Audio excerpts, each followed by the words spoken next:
Hello everyone, this is Mats. And I'm Tord, and you're watching dmetalgalaxy.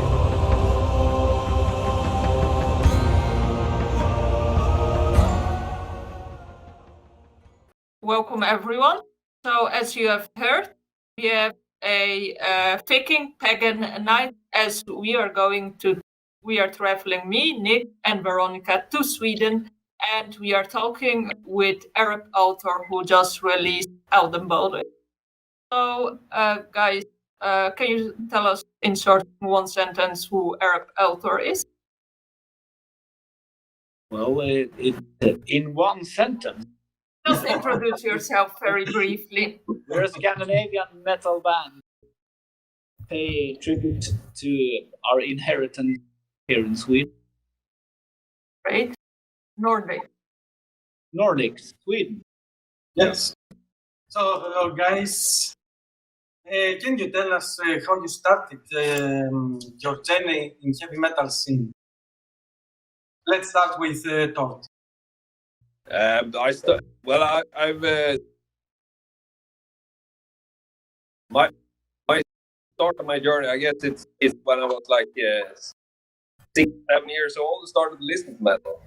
Oh, okay, man. Having I wasn't in the scene, but I mean it started when I was very young. I wanted to play music and I watched I had posters of like Wasp and stuff, and wanted to do that thing because it was so cool, all these guys. Long hair. Yeah, long hair and spikes, arms and everything. It was really cool. But then I started playing piano when I was pretty young. I was my dad learned me to teach me to play piano when I was like 6, 7 years old. And I started to play drums because drums was more metal than piano, of course. And I think I was like 9 years old or something. And I started to play in a metal band probably 15 years old or something, 16 maybe. Nice. So, but it wasn't. And how old are you today? I'm born in 78, so I'm not that young, So, but it wasn't until I moved down here to Gävle and met these guys, Mats and the other guys, that I, really got into the good stuff. Playing metal and playing live metal stuff live. I played a lot of other things before, so. Cool. Yeah. And you, Mats? For me, it started with the number of the beast. Oh, nice. My brother gave me that record in 1982. In a long journey, musical journey. After the heavy metal, I went into synth, and it was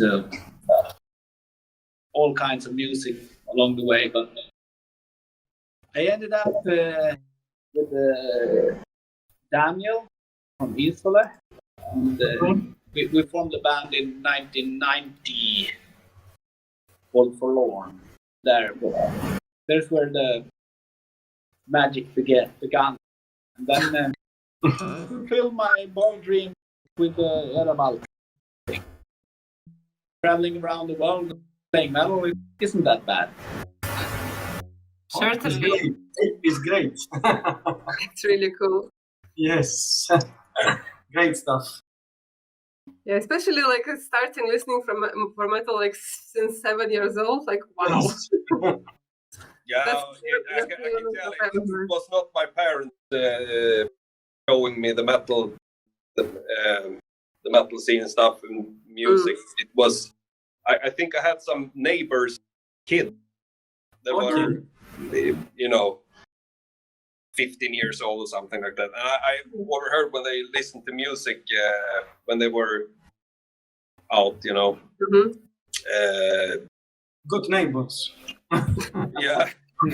And So I couldn't stop listening to rock and metal music.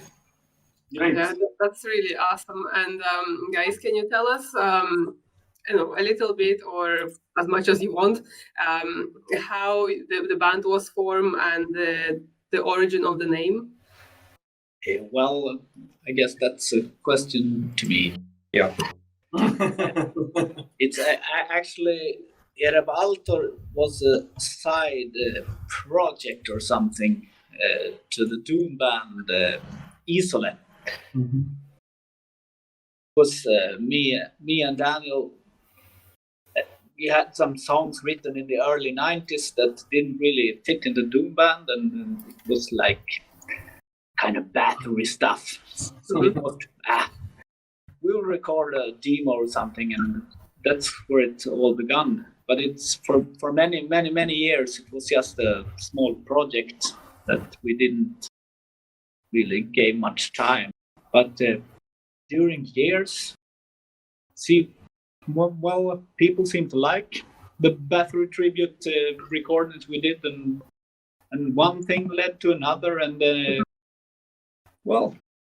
you never know what happens before you start a journey. And then we met I met this guy, which is the guy I work with the most of the time. He's kind of producer, I would say, and we work real good together, and things just keep getting bigger and bigger, and here we are now.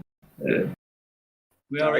I guess you 9 albums. You had to find a complete band because you got questioned to play a festival or something, if I remember correctly. Yeah. And you had to kind of put together a band. Yeah, because we were only two persons in the beginning, playing all the instruments, and then we needed a full lineup, and we recruited some live lineup that later became full-time members of the band, because we really enjoyed the journey together. But then you asked about the name. That's also a very old question. It's dating back to the 80s, actually, because here in Sweden there was like a role-playing game, like Dungeons and Dragons. You might know what it is, but it was a Swedish version of it called Drakar och Demoner, which is like dragons and demons. And one of the world that everything took place in was called Ereb Altor.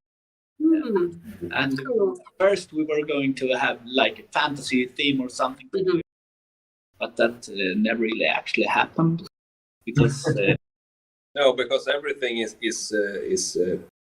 real. Yeah, I like history, and there's so many myths and legends and shit in this fucking country, and just explore that area. So everything lyrically in Ereb Altor is had something to do with Sweden or Scandinavia, or our inheritance, or some old myths, or Norse religion, or something like that. That's cool. Very interesting. You should read about it. Yes. We should, yeah. Certainly, like, even if it's Dangus and Dragons, the name Ereb Altor sounds a little bit like Nordic. It gives like pagan, viking. Maybe. Yeah. We actually talked about changing the name, but we're still stuck with it and live with names. But it's a kind of an honor to our youth, because this was a game we played when we were kids. Very nice. It's very nice. And when we are on the topic of genres, like what I read, the band is Swedish, black metal, viking metal, pagan metal. And I'm wondering a bit, can you tell us a bit about these different genres and how they shape Ereb Altor's style?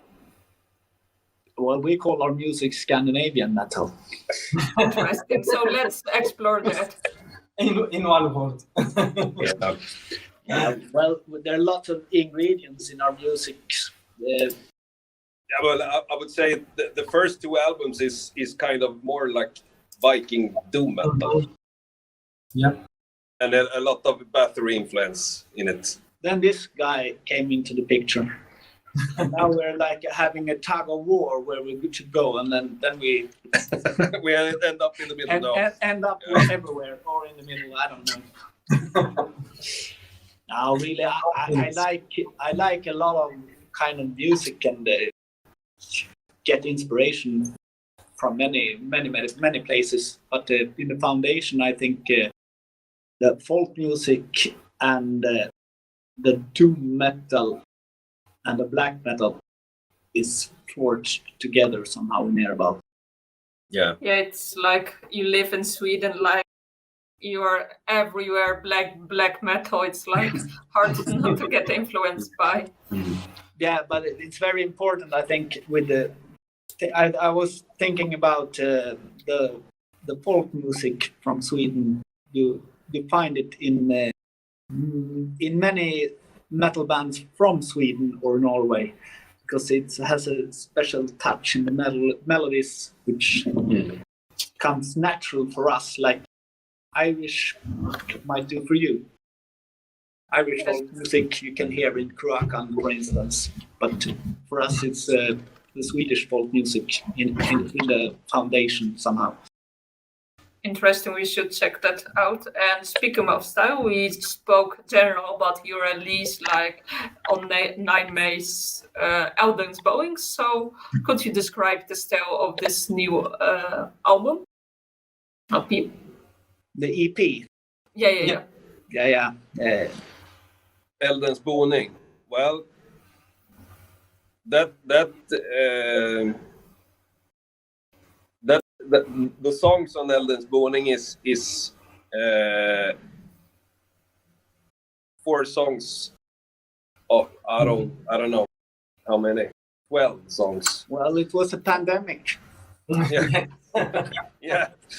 I think, but it's like 4 songs that didn't fit what's coming next. But it's I think it's really good songs anyway. I hope.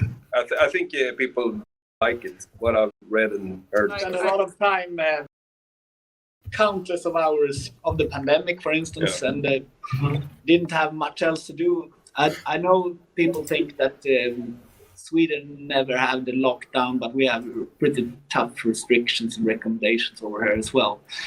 Yeah, So, but I mean the more the style of Eldens Boning, like if you look at Scandinavian metal and any other styles, you would say it's there. Yeah. Like, what style were you aiming at this album, or what style? No, but I don't think we never aim for any style.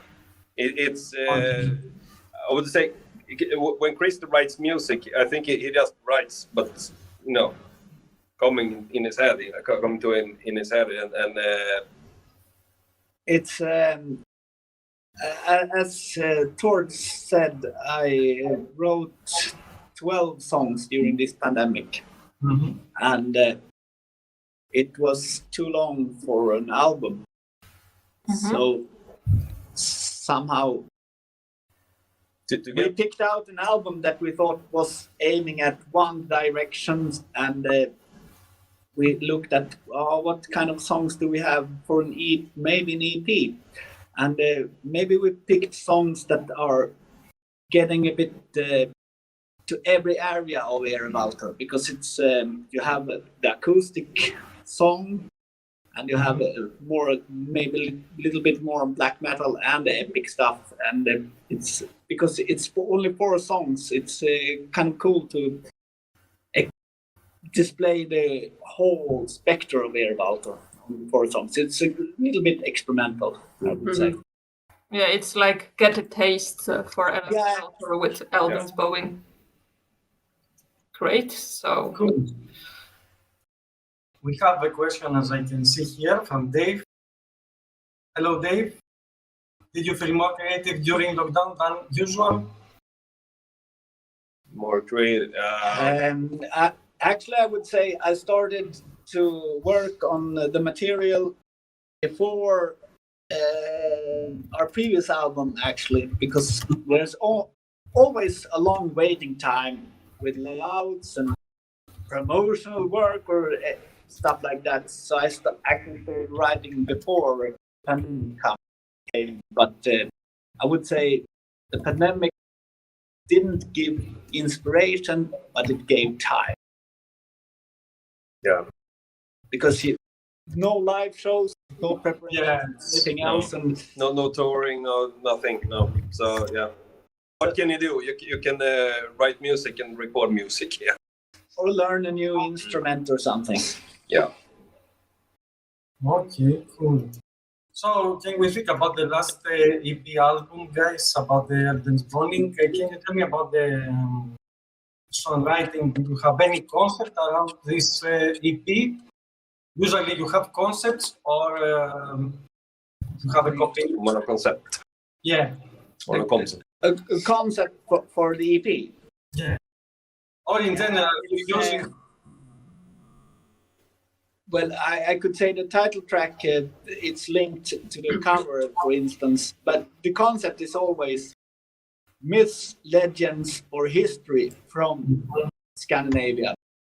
But this particular album is it's inspired by an old king in Sweden from the I think it's from the 7th century. So it's pretty old. Okay. And this was a ruthless king. There were a lot of kings in Sweden with small parts of lands. And they say he actually ate the heart of a wolf when he was a child. But later, his dad died, and he invited the neighbor kings to a big farewell feast or something. Yeah. And when they got drunk, the other kings, he locked them inside and he burned the whole house down with the kings in it. And I think it's a true story. And then he seized their lands and it became more powerful. It's a lot of violence. Yes. And that is what's shown on the cover. You have the burning building and you have the kings burning. Yeah. Mm-hmm. That's really amazing. So Very interesting. that the cover tells like story. It's great. Yeah. And can you tell us like the writing process? How did you decide how the music? Do you start with the music or with lyrics? How does that work? That's a question for you. Yeah, but it's now actually it's for both of us, I should say. We usually or always I kind of go inside my own box and write everything, lyrics and music. I read a lot of material from books or stuff I can find everywhere online as well, and then I put together what I think would be really cool. And then I take this package to this guy. Work with this. And then we work together.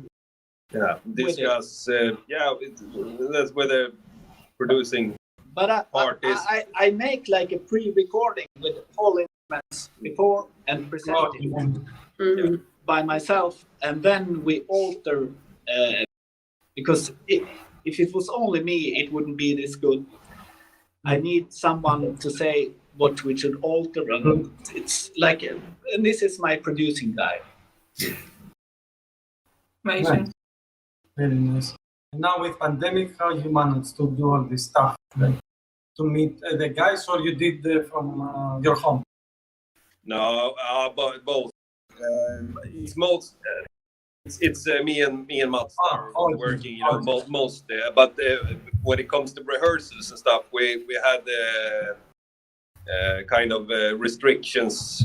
Yeah. The ones are providing us the rehearsal room didn't want. I think 2 months in total. They didn't want us to meet. But the thing is, we meet in private, so it's no difference, you know. So we have actually been there and rehearsed at night. So yeah, but no, yeah. We're breaking the law. Yeah. Breaking the law. but Amazing song. me and Mats, we're talking almost every day. You know, messenger or phone calls or something like that. So we always have something to discuss about the music or layouts or everything. You know. Yeah. That's cool. Great. I will get the charger. You will get a charger for the phone. And then I want to say more because these recordings are actually a bit different because everything is recorded in solitude, you know, in isolation, one-on-one, because of the restrictions and stuff like that. So it's pretty. You have to produce after it's done, and then redo. Things take more time. Like that. Then gather everyone in the studio and record it with everyone present. But that was not the case this time. Yes, It's good. It's a bit different. Okay, so let's talk about the album. So I noticed in the end that you had like songs split into parts. So I wonder what's the particular reason that you went for standalone songs in Eldens Boning? On the end, there are three songs linked because it's telling the same story, and the lyrics were too long to display in one song. It was kind of half a concept album. When we move forward, I was thinking about Find Me Ties, for instance. Then we put the songs in chronological order because of happenings in which year it happened. Or I don't know if they counted years in Norse mythology, but things happen in a special order. So we put the songs in that kind of order, and it's telling a very, very long story over 9 songs. So this time the lyrics were shorter on Eldens Boning. So I wonder, how did you manage to put the songs like in one song, or how did you manage to have the perfect length, or did it go automatically? It's not a concept album on the EP. So it's 4 different stories. Yeah, the EP, the title is only linked to one track. It's only the title track. It's only the title track. Yeah, the rest of the songs are different stories. Then some are Swedish. Yeah. Yeah, the second one, Fenrissulfen. Yeah. You have a good pronunciation. Yes, I said something in Swedish. Yeah, it's interesting. I wasn't even trying to pronounce it because I was It's about, you know, the Fenris wolf from Norse mythology who was captured by the gods and fetched by a chain called Gleipnir, and they break loose of that chain on the last day for the gods when all the gods went under on Ragnarök. So it's a pretty classic story. It's an interesting perspective now to listen all songs one by one and see what's the story about and to which Nordic legends it can be linked to. Yeah. We have a question here regarding EP. Are you planning to make a video clip for one of the songs of the EP? No. You will have to I don't wait. think so. You will have to wait for the full album. Yeah. It will be video clips or full videos, but the new album will come out. Yeah. So then the next question, what about new album? Are you working on it right now? Well, the album is already recorded because we made an EP and the album at the same time. Okay. but you can't release it. We're aiming for a release maybe late this year or very early next year. We'll see what happens. But it's in the pipeline. Yeah. But there have to be some distance in between. Yes. Yes. You can plan for a 14 January. It would be very nice. Oh, My birthday. Yeah. it's also the Alla hjärtans dag, the Valentine's Day. Valentine's Day. Yeah. Okay, that's nice. But you know, Quorthon's birthday is 17th of February. Interesting. Maybe. So Should be a good date. Yes. amazing. So we are on the topic. Any secrets to share? Secrets. About the new album, like. Secrets. Well, how many songs do I have? 8. It will be 8 songs. 8 songs. Yeah. Oh, 8. But I don't think we will reveal that many details about the new album. Yeah, we need to wait. Yeah, I think you will have to wait. Yes. Let's Maybe listen we to should sing one. Yeah. I see. Maybe details about the lyrics or something we can reveal. It will be. I won't say anything. No. We'll see. Okay, you will have to wait. Might be Yes. little bit, just slightly, little bit more. We look forward. Yes, we look forward. So let's listen first to Eldens Boning. Yeah. It's a preview, some kind of. Yes. And I want to ask, how is the situation there in Sweden like about the music and stuff? One more time. About the bands to play live, and do you have any news? About playing live. Yeah. Yeah. Well, we're hopefully we'll go to Italy in July And August. and August. But you never know.